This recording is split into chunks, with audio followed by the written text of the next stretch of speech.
प्रदेश की आर्थिक राजधानी इंदौर को स्वच्छता के बाद अब ट्रैफिक में नंबर 1 बनाने के लिए प्रयास किए जा रहे हैं, जहां इसी को लेकर महत्वपूर्ण बैठक आयोजित की गई, जिसमें महापौर और कलेक्टर ने व्यापारियों से सुझाव लिए हैं। देखिए ये खास रिपोर्ट।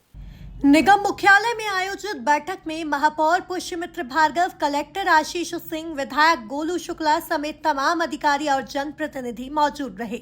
इस दौरान व्यापारियों ने अपने अपने सुझाव ट्रैफिक को व्यवस्थित करने को लेकर दिए हैं। स्वच्छता के साथ साथ इंदौर को ट्रैफिक में नंबर 1 बनाने की दृष्टि से पूरे शहर में कई सारे प्रयास हम कर रहे हैं। ट्रैफिक नियमों का पालन हो, इंफ्रास्ट्रक्चर का निर्माण हो। कल माननीय मुख्यमंत्री जी ने इंदौर को बहुत बड़ी सौगात दी एलिवेटेड ब्रिज की, पर साथ में और ट्रैफिक सेंस डेवलप करने की दृष्टि से लोग नियम पालन करें, इसलिए वन वे का भी कहीं कहीं शुरुआत की है।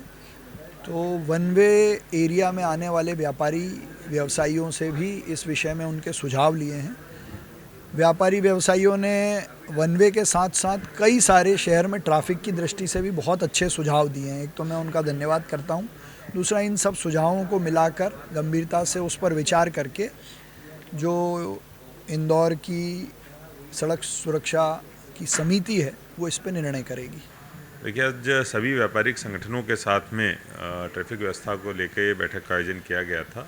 महापौर जी भी इस बैठक में मौजूद थे, ट्रैफिक की पूरी टीम थी, अन्य नगर निगम के अधिकारी थे।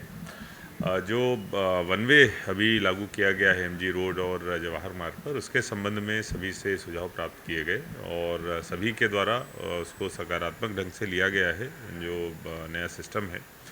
और इसके साथ साथ उसमें सुधार के लिए कुछ सुझाव दिए हैं। उन सुझावों के संबंध में सभी लोगों के द्वारा एक बार विचार किया जाएगा और जो भी आगामी निर्णय होगा उससे आपको अवगत कराया जाएगा। इसके साथ साथ हमारी तरफ से भी कुछ 2-3 चीज़ें प्रस्तावित करी गई हैं कि जो मार्केट्स के बाहर गाड़ियां पार्क होती हैं और जो खासतौर पर प्रतिष्ठान के मालिक या उनके जो एम्प्लॉयज़ हैं उनके द्वारा पार्क करी जाती है, तो उनकी संख्या कैसे कम करी जाए, इस संबंध में हम लोग प्लानिंग कर रहे हैं। जो सार्वजनिक पार्किंग हैं जो खाली रहती हैं वहाँ पर भी उन गाड़ियों को पार्क कराया जा सकता है। और इसके साथ साथ कुछ पूल वाहनों का इंतज़ाम भी CTSL की तरफ से किया जा सकता है, जिससे कि उनका प्रयोग हो और सामने की जो जगह है दुकानों की वो ग्राहकों के लिए खुली रहे। तो इन दोनों संबंध में विचार विमर्श हुआ है, बहुत जल्दी ही निर्णय लेकर आपको सूचित किया जाएगा। कुल मिलाकर देखा जाए तो प्रदेश की आर्थिक राजधानी इंदौर को स्वच्छता के बाद अब ट्रैफिक में नंबर 1 बनाने के लिए प्रयास किए जा रहे हैं, जहां इसी को लेकर महत्वपूर्ण बैठक आयोजित की गई, जिसमें महापौर और कलेक्टर ने व्यापारियों से सुझाव लिए हैं। Bureau report, MP news, Indore.